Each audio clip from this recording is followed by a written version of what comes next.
किती वेळ गोंधळ लावणार आहे? काय डीपीडीसी मध्ये आज जे रिअप्रोप्रिएशन होतं, रिअप्रोप्रिएशनच्या बाबतीमध्ये कसल्याही प्रकारचा निर्णय झाला नाही. फक्त एक आष्टीमध्ये ते शांत बसा ना, आष्टीमध्ये जनावरांच्या बाबतीमधलं झेरॉक्स मशीन आणि पोट तपासायचं मशीन याला 50 लाख रुपये द्यायचा निर्णय झाला.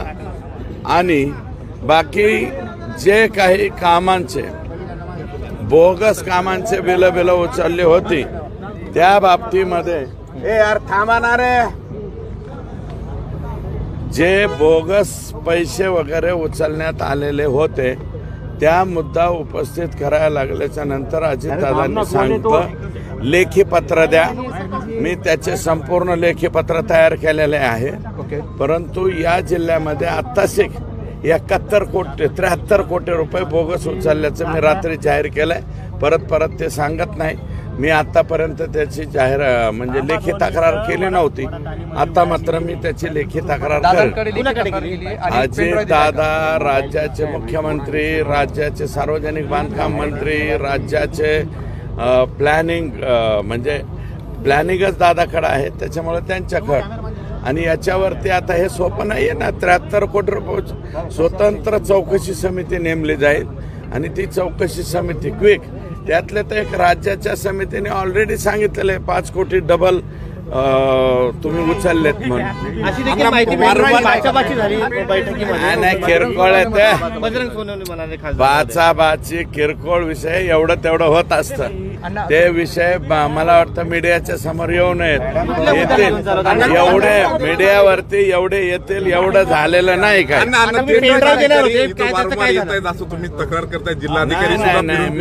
मी तिथं नाही, तो नाही. बिंदू नामावलीवरचा मुद्दा माझा आजही कायम आहे.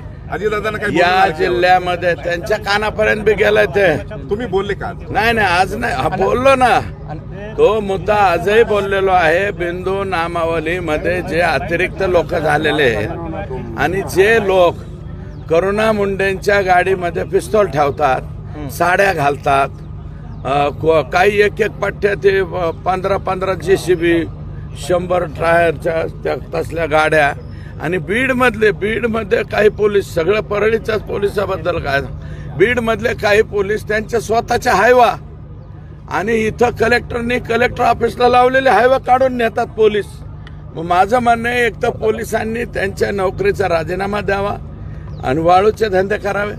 आणि परळीमधले जे काही पोलीस दल जे चुकीचं वागलेलं आहे त्यांनी पोलीस पदाचा राजीनामा द्यावा, गुंडांच्या टोळ्या काढाव्या किंवा अजून झंटा भांटा काय करायचं ते करावं.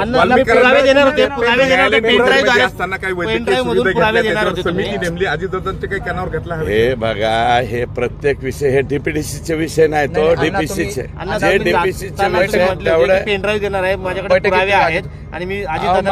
मी सगळ्या मीडियाला कालच दिलं ना पेनड्राईव्ह. अजितदादांना दिलं का तुम्ही? अजितदादांच्या पीएला दिलं ना, डिस्लेंना. आज डिस्लेच होते ना बरोबर, त्यांना कालच पाठवले. ते आज दिलंय का? कालच रात्री पाठव. असं कळतं की अजितदादा तुम्हाला म्हणाले की लेखी तक्रार द्या हे पेनड्राईव्ह वगैरे. हो बरोबर आहे ना. लेखी नुसता पेनड्राईव्ह देऊन होणार आहे का? याची लेखी तक्रार होईल साहेब. याच्यावरती राज्याचं सेक्रेटरी किंवा उपसचिव दर्जाचा एखादा अधिकारी नेमला जाईल. तो नेमल्याच्या नंतर ते जाऊन पाहते. द्विरुक्ती एका कामाच्या बाबतीतलं परळी पर्दापूर पूस याच्यावरची द्विरुक्ती अगोदरच सरकारने मान्य केलेले की 5 कोटी डबल उचललेले आणि आता राहिले की 73 मधले 5 गेले म्हणजे 78 कोटी रुपये जे बोगस उचललेले ते काही डीपीडीसीचे उचललेत आणि काही राज्याच्या ह्याच्या उचललेत. आणि मला वाटतं मी कालपासून स्टेटमेंट केल्यापासून गोविंदजी जवळजवळ 500 लोक माझ्या कानावर आले. 500 लोक कोमामध्ये गेलेले आहेत. 2 गट पाहायला मिळाले बैठकीमध्ये. एका गटामध्ये तुम्ही आणि खासदार होते. गट ताट नाही, किरकोळ एकामेकाला बोललं किरकोळ म्हणजे काय लगेच वाद तुम्ही काय भांडणं लावता काय? कुठला मुद्दा होता अण्णा? कुठला मुद्दा होता? धनंजय मुंडे म्हणले का भांडणं झाले? बोलणं झालं का? धनंजय मुंडे म्हणले का भांडणं झाले? नाही. नाही. मग आम्ही म्हणणार नाही भांडणं नाही झाले. कुठला मुद्दा? एकामेकाबद्दल बोलावंच लागतं तेवढं एवढं. अण्णा कुठला मुद्दा काय होता? काय बोलले? अख्खा अहो, हा विषय काय निघाला बोलले ते तिकडं तुम्ही अधिकाऱ्यांना वगैरे विचारा कोणाचं काय झालं ते. नंतर त्याच्यावरती हे करा. काय फारसं विश्लेषण नाहीये, म्हणजे विशेष भांडण बिंडण नाही. हे भांडण अधिकाऱ्यावर दबाव आहे काय असं मुद्द्याचं म्हणायचं भांडण नाहीये, हे मुद्द्याचं भांडण आहे.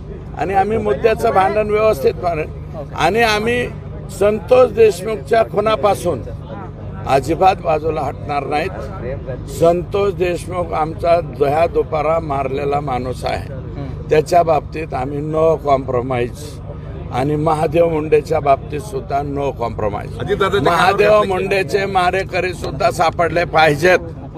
हा, ओके. तुम्ही मनोज जरांगे पाटलाच्या उपोषणाला भेट देणार आहात? हो, जाणार आहे. आता उपोषण सोडवावं पाटलांनी म्हणून जाणार आहे. मी रात्री पण गेलतो, त्याच्या आदल्या रात्री बी गेलतो. कुठंतरी प्रॉब्लेम सॉल्व्ह झाले पाहिजे. त्यांचं म्हणणं सरकार गांभीर्यानं घेत नाही त्यांच्या आंदोलनाला. असं थोडीच आहे. सरकार गांभीर्याने घेत आहे, सरकार पाटलांशी बोलतंय आणि पाटलांनी बी सुद्धा त्या ठिकाणी कॉपरेट केलेलं आहे, सहकार्य केलेलं आहे.